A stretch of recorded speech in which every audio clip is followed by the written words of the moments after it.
അങ്ങനെ ഇടണേന്റെ ഇടയില്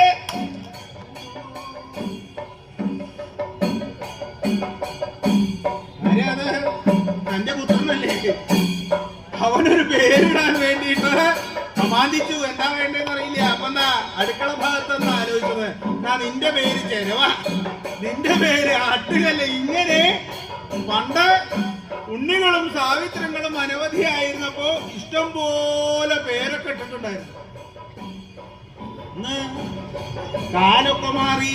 എന്താ വിവാഹം തന്നെ അബദ്ധത്തിങ്കിലാണ് ഇപ്പൊ നടക്കണത്. അധികവും മാതാപിതാക്കന്മാര് വിവാഹം കഴിഞ്ഞിട്ടേ അറിയാറുള്ളൂ. അങ്ങനെ ആയിരിക്കണു. ആരാ വരണത്? തന്റെ മകളല്ലേ? എവിടെ? ഞാൻ വരണു. ഒരു ഉദ്ധാനം കൈ പിടിച്ച.